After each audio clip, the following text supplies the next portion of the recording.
look ahead to something which is pretty special. Not only a return of big-time boxing to Birmingham and the fabulous arena here, which is one of the top venues for boxing in the country, but as you'll see, and as you can look behind me, the fights coming up, we have 6 tremendous fights for you. There's the world title, top of the bill, WBO bantamweight title, Zolani Tete against John Casimero, Sam Bowen against Anthony Kakachi, British super featherweight title. We've got Chris Jenkins against Liam Taylor. We're going to be talking about that shortly. Terrific vacant British super middleweight title fight. Lerone Richards against Lennox Clark. Sam Maxwell against Conor Parker, which is a WBO European super lightweight title, and another European title fight between Hamza Sheeraz and Ryan Kelly. So all of those, I think, stand comparison with a lot of fights that we see around the country, and it promises to be an excellent night of boxing. So I'll start off with the first 3 fights that we're going to be talking about up here, and I'll introduce first of all the British welterweight fighters. Chris Jenkins, who's going to be defending his title against Liam Taylor. Chris from Garnant in Wales, 22 wins, 3 defeats, 2 draws, and everybody who's seen him knows what a good performer he is. This is Chris Jenkins to my right. To my left, from Middleton, 28 years old, 3 years Chris's junior, is Liam Taylor, who's had just 1 defeat in 22 fights, and got a points win over Tyrone Nurse, which shows the standard he's at, which earned him this opportunity for the British welterweight title. Now, inside those two, first of all, from Birmingham, 25 years old, in his 17th professional fight, just 2 defeats, is Ryan Kelly. And he's a real test, make no doubt about it, for the undefeated prospect who's defending his WBO European Super Welterweight title, undefeated in 9 fights, from Slough, Hamza Sheeraz. And then concluding the first 3 that we've got up here, we've got WBO Super Lightweight contest, and another cracker as well, an undefeated fighter from Swadlincote, from Woodville to be precise, on the edge of Swadlincote, Conor Parker, and he's up against Sam Maxwell from Liverpool, who's undefeated in 12 likewise, and had that spectacular win in his last fight in winning this super lightweight title, in beating Sabir Sabiri, correct name? I think so, yeah. The Frenchman who'd had him in trouble, and then he produced the, well, what for me was one of the most extraordinary knockouts you'd see anywhere. Needed 1 big punch, he found it, put him away, and that's why he's sitting here today as the title holder. So, 3 excellent fights to talk about from the outset. Let's start off then with Chris Jenkins against Liam Taylor. Chris, you won your title beating Paddy Gallagher in Belfast in August. Not an easy night, 1 point on the judges' cards. You thought it was easier though, didn't you? You thought it should have been wider. Yeah, I defended it and actually picked up a Commonwealth title at the same time on the same night. And, you know, boxing's an art. You punch him, don't get it. And that happened all the way through. Yes, he dropped me with a body shot. And I laughed afterwards because it's stupid. It hurt at the time, but what you expect to get punched? But at the end of the day, he went in with the head, and it's been seen, it's been ruled over and all that. So I won easier for personally.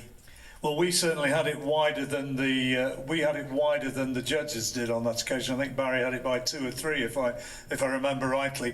But you had pretty horrendous facial injuries, 22 stitches afterwards. Yeah, I think I had 22 in this one, and then I had 5 in our one. So Taylor, just keeping that out the way and be right then. That's always been a problem, hasn't it? The cuts. Not really, because I all my fights I've never been cut by a punch. From the first cut I had was by a head clash and stuff. So it's probably because they got a shape of the head, probably my weird shaped head. What's your thoughts about Liam? like I was saying before, you know, he's 22-1. He's got a win over Nurse, a split decision. I lost to a split decision, but I thought I did actually win it. You know, he's tall, he's rangy, he deserves his shot at it. Simple as. This fight should have happened 2 or 3 times before now, but you now. And then, you know, this is going to happen on Saturday, whatever happens. Liam, what's your thoughts about Chris Jenkins? Because this is a terrific opportunity for you.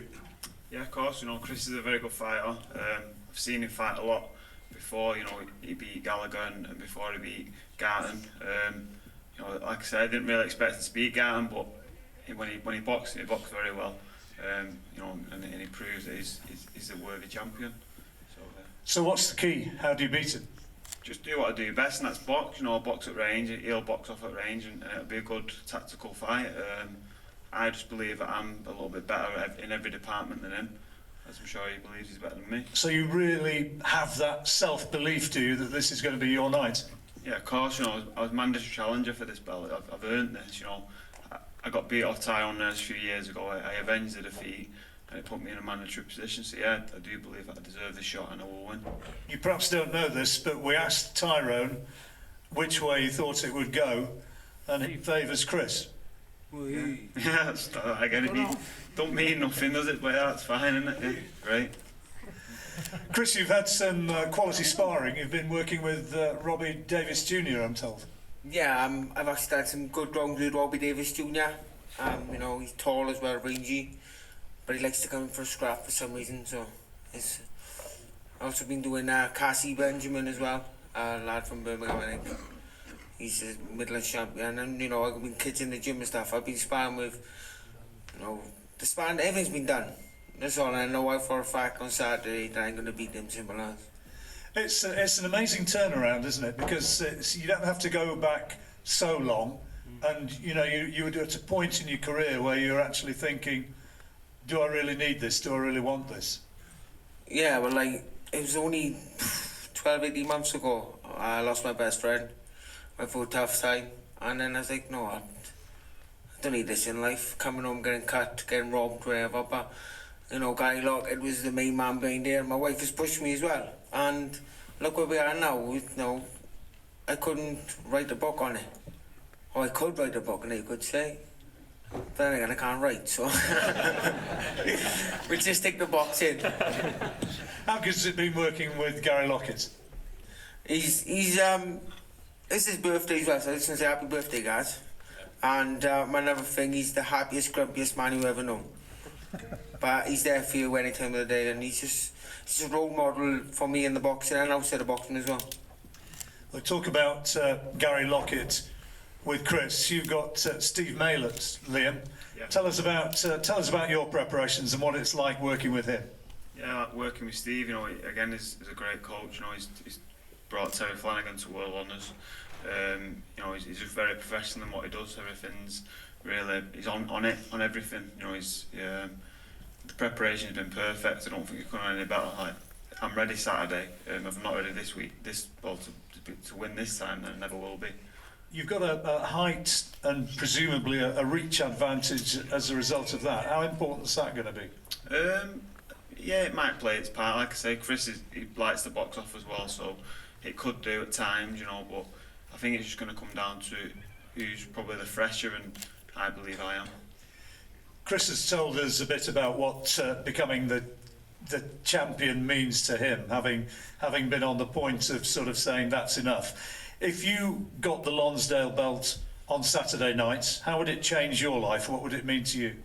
Yeah, to achieve that, that's what I set out, you know, nearly about 9 years ago when I turned professional to win the British title. So it's been a long time coming, you know, and again, it's the goal that I set when I turned professional, so it'll mean everything. That's why I do it. Well, that's the first fight that we're talking about. That's the British welterweight title fight. Chris defending for the second time against Liam Taylor, and I think everything's suggesting that it's going to be an excellent fight. Now we move on next to the WBO European Super Welterweight title, which is between Hamza Sheeraz from Slough, who's sitting to my right, and Ryan Kelly, the local lad from Birmingham. Hamza, first of all, undefeated in 9 fights. Your last 3 fights, I was working out, doing a bit of homework last night, they've lasted 6 minutes 47 seconds. You don't seem to be wasting too much time nowadays. No, but I just want to say I'm probably more nervous now than I will be fight night. Get on with it. Yeah, no, but like you're saying, this time, I think the time is now, even though my last fights were that quick, I think a step up an opponent as well, do you know what I mean? So hopefully it'll go a bit longer as well, because I can show what I'm actually about at the end of the day. I've seen some of the interviews which have been done with you in the run-up to this, and you've kind of said that you hope this is going to be really a big breakthrough occasion for you. Yeah, no, 100%, because I think it's about time, do you know what I mean? I'll say it and I'll say it again, I don't want to fight journeyman and just build up a padded record, and then when it's time to fight for a big title, I end up failing, do you know what I mean? So at the end of the day, I feel like I said, I feel like this is the time and I'm ready, like training with Terry Dunstan. The training's been well, like put me through my paces 100%, but I could sit here and bang on about how training's been, but like I said, the proof's in the pudding, and Saturday night we'll see what I've been working on. Ryan's a step up, isn't he? I mean, he's a former Midlands champion, only had a couple of defeats, and he's got a lot of respect in the sport. Yeah, no, 100% taking nothing away from him. He's a solid step up an opponent, do you know what I mean? And he's someone who's going to definitely get the best out of me, and hopefully I'll get the best out of him as well, because this sport's about entertaining, do you know what I mean? So it'll be good for both of us, and it'll also be good for the fans to hopefully put on a good fight. Ryan, you hear that? And what do you make of it? You're here not to make up the numbers. You're here to win. Most definitely, you know, never gonna be the opposition. In my mind, I'm here and I'm the home fighter. So I understand. You know, Hamza's he's a young, talented fighter, 9-0. You know, I take nothing away from him, but he's stepping up in a good few levels, and it will definitely be lasting longer than 6 minutes, that's for sure. But well, on his side anyway, we don't know for definite. But you know, I'm looking forward to just getting in there and going to work now. You know, I've had a great camp, living and training out in Dubai. Doing some training with Ben. I've come back. I'm working now with my, my home trainers, Paul Coonahan, Louis Coonahan, and we've ticked every box. My weight's perfect. I'm just looking forward to another exciting fight against a young, hungry fighter, and I think we'll both put on a good show for you all. Ryan, what's it mean to you to be fighting here in Birmingham at the arena and having all your mates and friends who are going to be there in the audience cheering you on? Yeah, like I say, I've come back, but I've still, tickets never a problem. So they're coming out in their hundreds to support me. They always do and they always will. I think so. It's again, they're in for another very good fight that I'm involved in, and thank you to Frank Warren and Queensbury Promotions for putting me on such a good card in my hometown. Is your experience what you think is going to serve you well against Hamza this time? Most. I've had 16 fights now. Yeah, I have had a couple of defeats. Nothing to, shy away from. The 10 rounds, both went 10 rounds, and they were both very good fights. But I've got that experience under the lights, and in the hard fights, which I do think plays a massive part in boxing. But like I say, either way, he's going to come. He's going to be hungry for the win. But I'm the man to put a stop to it, and that's what I'm looking to do on Saturday night. Hamza, how tall are you? 6'3". How on earth do you make 11 stone? I don't know myself, to be honest with you. Do you make it comfortably? That's a serious question. Making it comfortably would be a lie, because I am big for the weight, but I do get down to it healthily. I don't kill myself in like hot baths and saunas and that. I don't do none of that. Get down on a diet, really, that's it. And like I said, like I'm massive, like you said, Terry, I'm massive for the weight, and I don't know how I get down to it myself. You say you're nervous here, sitting talking to everybody who's watching on now, but on the night, when you get in the ring, your confidence sort of shines through. Yeah, no, 100%. Boxing's what I've been doing since I'm 8 years old, so it's basically all I know. Do you know what I mean? I went to school and then I dropped out of school when I was like 17 years old, and since then, boxing's all I've been doing, and since 8 years old as well. So, that's basically how I talk, you could say, through my boxing. and you hear him talking about his experience, and I think the kind of the unspoken word is that he's not quite sure that you're ready for him. He thinks it might have come a bit too soon. What do you reckon? Yeah, no, 100%. If I had 16 fights and I was fighting someone who's 9-0 and only been the distance a couple of times, I think the same thing. Do you know what I mean? But like I said, I could be sitting here saying, yeah, he thinks this, I think that. But listen, Saturday night, it all come like proofs in the pudding, and I'm going to show that I'm more than ready. Have you been able to watch him? Have you seen him? No, I've seen him fight loads of times. I was at a couple of his fights as well. So yeah, like I said, no taking nothing away from him. He's a solid fighter. He's a good fighter, and we'll put on a good fight for everyone. And you've been able to watch him, no doubt. Do you see weaknesses? Anything you think you can exploit? Yeah, of course, but we're not going to talk about that now. We're just going to put it to work on Saturday night. We've done our homework, we always do, so it's just time now to get in there Saturday and, like you just said, proofs in the pudding. And I always work hard, fitness is never a problem, durability is never a problem, so I'm excited, I'm just excited. And the height, the reach? It's just another thing to get paid. It's just another task. He could be short and fat, but he's tall and skinny. Do you know what I mean? It's just another thing I gotta get past. But once I get in and get to work, I'm sure I'll be fine. Well, I'm sure it's going to be a good fight. That's Hamza Sheeraz defending his WBO European Super Welterweight title against Ryan Kelly. Right, moving on to the next one, which is the guys to either side of me. WBO Super Lightweight title fight. Sam Maxwell defending against Derbyshire's Conor. It is Derbyshire, isn't it? Yeah, just about. yeah. It's just on the border, isn't it? Derbyshire, Leicester, Staffordshire, but it's Conor Parker. And Sam, you've undefeated in 12 fights. Just talk us through, from your perspective, that fight against Sabiri, which brought you the title, because from a commentator's perspective, it turned out to be pretty amazing. Yeah, tough fight. First round, I normally like to go out and have a look at the opponent, and I wasn't switched on straight away, and he came with his own game plan to put on me straight away, and they got caught. And same again in the second, and it was just about trying to keep my focus, keep on top without making any more mistakes in the fight. And I think I was edging myself back into it, and I needed to win the last round. And I felt like when he wobbled me again in that last round, I thought I need to pull something out of the bag, and thankfully, at that time, the right timing of the shot, I got it right at the time.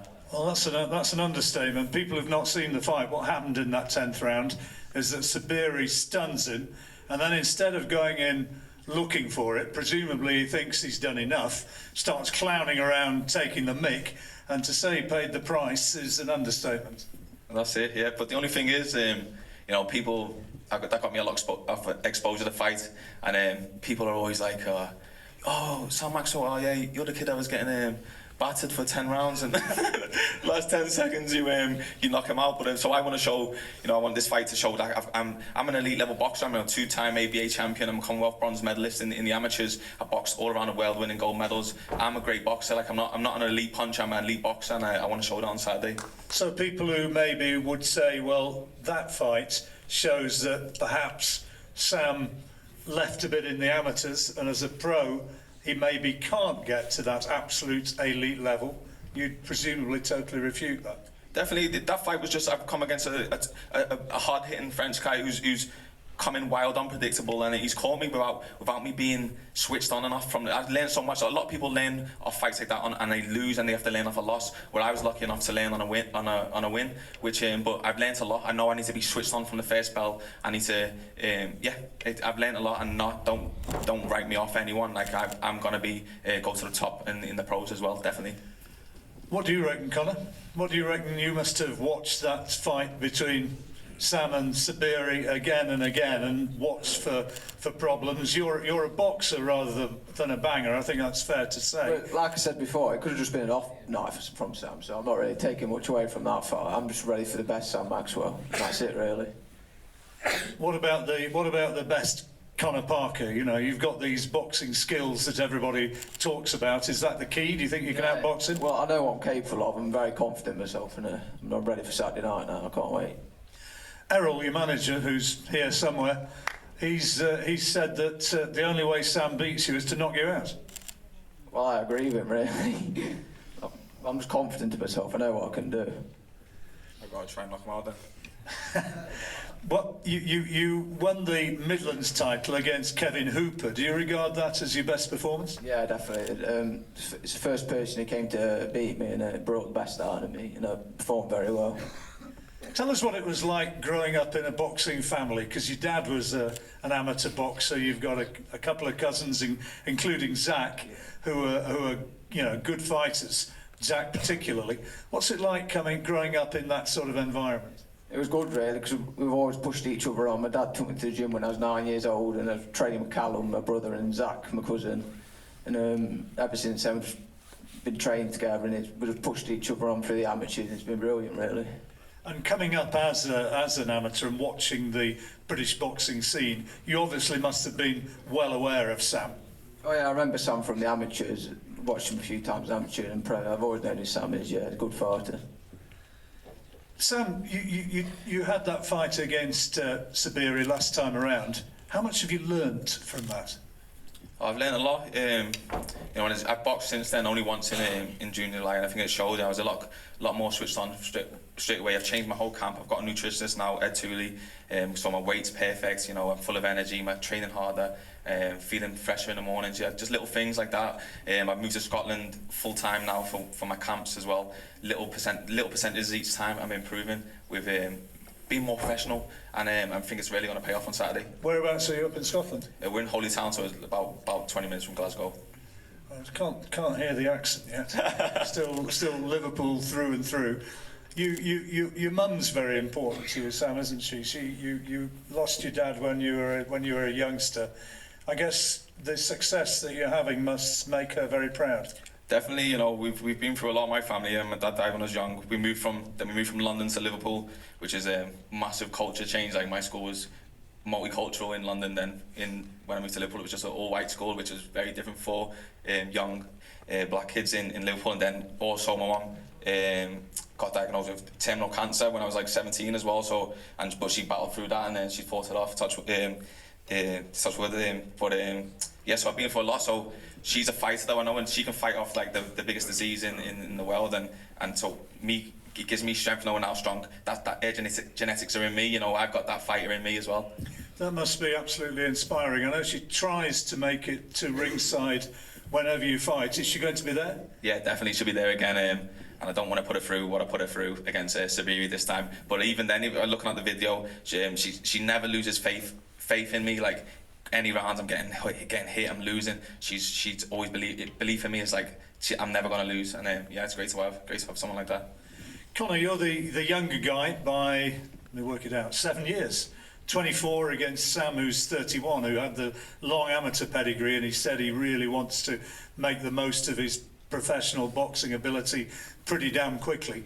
If you were to win this one and take this belt, which he's brought along, how much would it mean to you? I know it's always asked, but what would it mean to you in your life as an athlete and a fighter? Well, it's massive, really. I just want to keep winning all the belts, and it's just a start, really. After winning that belt, it's just the beginning. And are you 100% convinced that you're going to do this? I'm always confident. I know what I'm capable of, and I'm very confident. And likewise you? 100%. I'm not going to lose Saturday night. I'm not going to. Well, that's our first 3 fights to look forward to. We'll be looking at the other 3 on the card. I think we're going to do some head-to-head photographs before we get on with the last 3 fights. So if you want to be ready for those, and all the guys who've come along here as well, if you want to do one-on-one interviews, be it for radio, television, newspapers, online or whatever, they're all here, and they're all here at your disposal. So thank you very much for the 6 lads here. 3 excellent fights coming up for you live at the arena on Saturday nights. If you've not bought a ticket, good idea to do so. If you can't do that, then of course it will be live on BT Sport. So thank you very much for taking the time to listen in. Thanks, guys.